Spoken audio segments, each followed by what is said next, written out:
money don't grow on trees, it grows on fucking machines. This is crazy!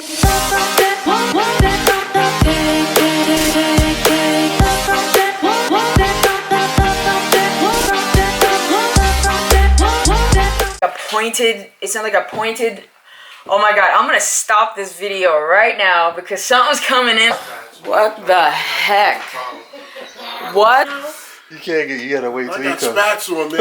You off the fucking camera. I can't, bro. I'm a vlogger. Let's go straight on. Hey, look. Which way you going? Oh my lord.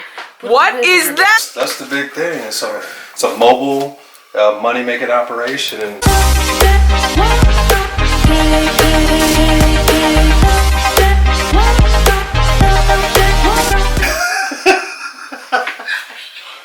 are you kidding me?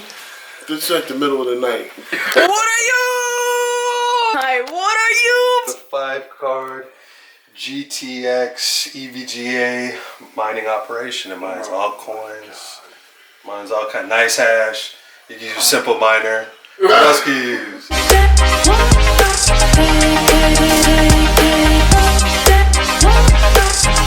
You know what is what? It has 5 cards right here, but it can accept up to 8 cards. It's an 8-card rig.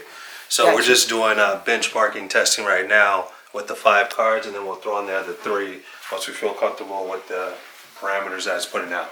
2 power supplies right here. Memory. We use a flash drive for the memory. Got you. Just goes to your wallet. Yeah, this is totally you. Hook it up. Travis has already programmed it to. As soon as we plug it in, put it to the internet, it'll start mining to our wallet as soon as you plug it in. So plug and play. It's nothing that anybody that's a novice, just stick it into the wall. You hook up the internet right here, and at that point in time, you're making money. That is crazy. Anytime, anywhere, where homie sleeps. Anytime, anywhere. In high demand. What's a rig like this cost? $10,000. Hey, keep filming him and his specs. As long as you get clients, that's cool. I don't know why that was really exciting to me. I don't know half the stuff he was talking about. I don't understand any of this, but there you go. That being said, I just had to shoot the footage. I think it's hilarious. It's hilarious. The concept of this whole entire thing that still haven't really embodied or grasped the enormity of what this is. Why mining? Why are you into mining versus like creating apps? Somebody told me money doesn't grow on trees, but in mining it does. So, I mean, it's kind of like a way to where it's self-sufficient as long as you have the skills and abilities to build a machine. If you don't, we build them and you plug it in and play, and whether you're sleeping, working out, or at work yourself, this thing is making money for you. So I mean, it's a way to generate income and wealth for yourself. It's a fast space, it's a fast moving market. You got to stay on top of it. The market looks different, at least in 2018, every 4 weeks. So unless you stay on top of the market, you may think your assumptions 4 weeks ago apply today, which they don't. What assumptions would those be?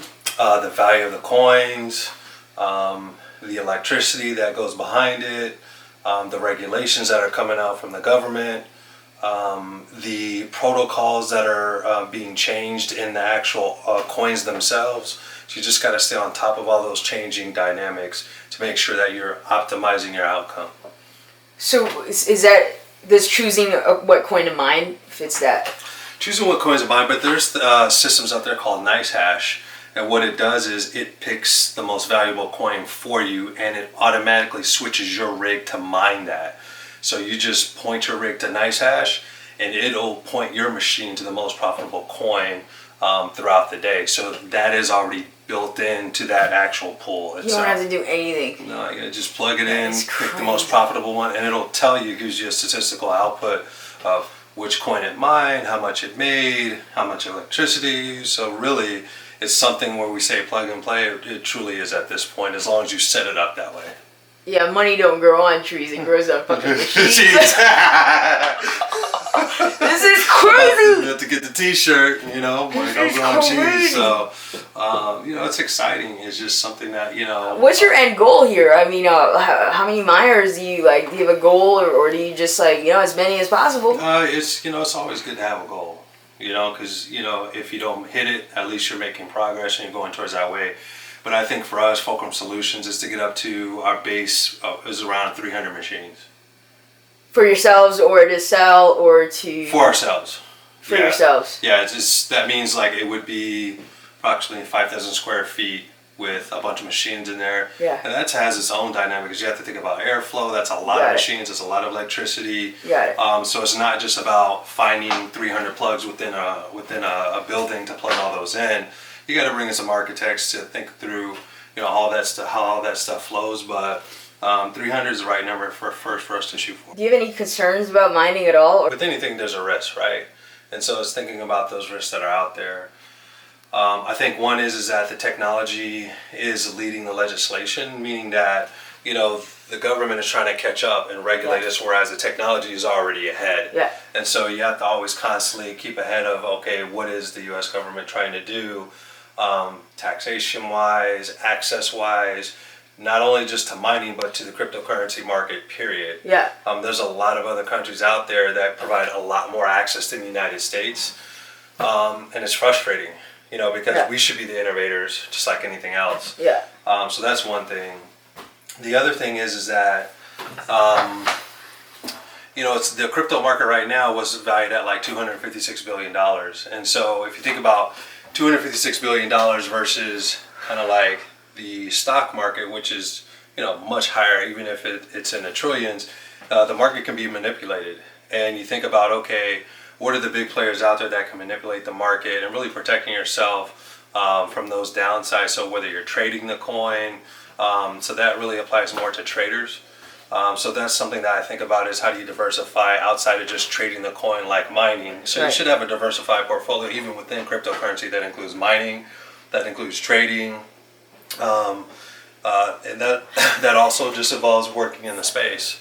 So there's different ways to diversify yourself. Yeah. But there's always the next things. There's a technology below cryptocurrency, which is the blockchain. And that's the things you got to keep up on. Or what are the new innovations that are coming out due to the blockchain? Google's coming out with their own 2 blockchains as well. 2 blockchains are coming out. Yeah, 2 different types of blockchains that are being used. And with mining specifically, there's a proof of work, which is that certain coins, you have to have miners to facilitate trade. You have to have miners to verify transactions.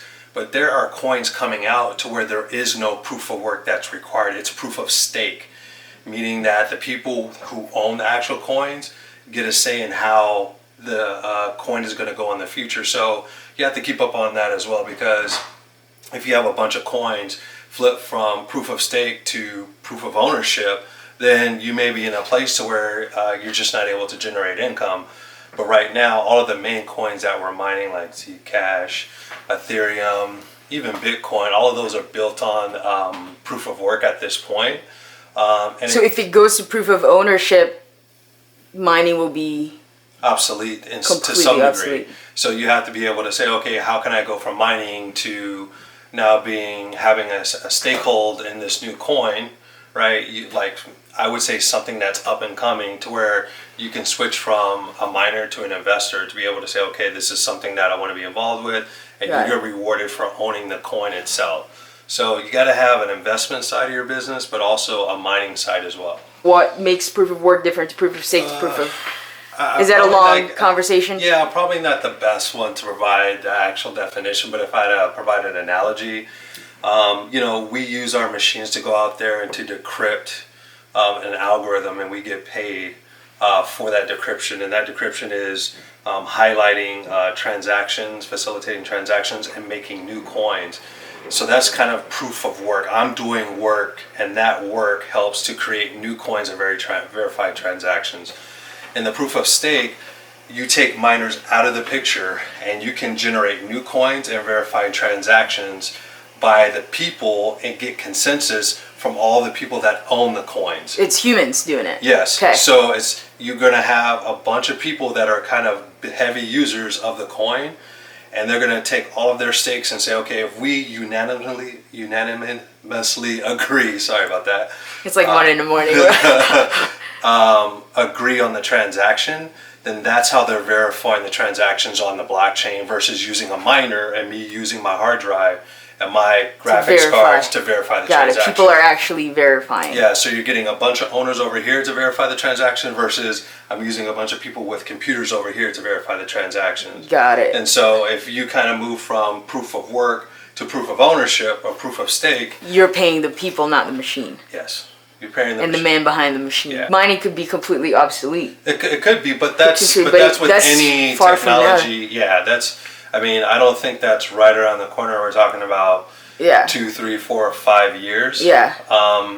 But there's pros and cons to each. If you have kind of proof of ownership, then you're leaving it to just people with a lot of income and with a lot of access to capital to be able to dictate where this coin is going to go versus you have this decentralized network and one person like yourself can go out and buy a machine for $1,500 and now you're verifying transactions. Your input is just as important as everybody else in the network. Yeah. So to me, the decentralized nature of using miners is actually more attractive to a certain degree versus having this small pool of people that are actually verifying transactions and are getting rewarded. So think about it this way, the owners are not necessarily going to have to, you're going to have hundreds of thousands of transactions, and so they're going to have to come up with a streamlined way for the people that have this huge stake in the coin to be able to verify masses of actual transactions. And so I haven't seen how they're tactically going to do that, but that's kind of conceptually what they're going to be doing. Wow. Let me just take a breath, bro. Yeah. What the heck, man? It doesn't stop. Like it does not stop. Like, how many hours of sleep do you get? Like, it's just kind of 3 or 4, and it's just because it's wildest ride. Yeah, you just got to get up and get to the grind because somebody else is doing it. Because somebody else. What? So I was telling Travis earlier, like, I still don't fucking know what I'm doing. Yeah, that's okay. I just keep showing up to shit, but yeah, cryptocurrency space is wide. And there's different ways to get into it, whether you just go out and buy the coin yourself and you go out and trade it, or you buy hardware to go out and mine. So there's different ways to get into the market. And so they both complement each other, and you should know both because both are going to affect one another. They have a kind of a relationship. And so, get in where you can. And like I said, hook up with somebody who's already doing it. There's a lot of meetups out there. There's just a lot of different ways to learn about crypto and how to get involved. Yeah, I'm learning the vlog game. Like, there's so many things I'm learning. So I'm learning the vlog game. Right. I got to be able to tell the story. Right. I got to be able to tell. You're learning 2 things at once, right? So it's many like the way to be able to tell a story, the way to be able to disseminate information, and at the same time, the information that you're reporting on, you got to be able to understand that as well, and be able to convey that to the audience and what's important or not. But you're doing an excellent job for me. So we're trying to make it such that somebody doesn't necessarily have to have the greatest understanding to be able to take advantage of the cryptocurrency space. We're here to bridge that gap. So Fulcrum Solutions. Fulcrum Solutions. Heck yeah, always plug, man.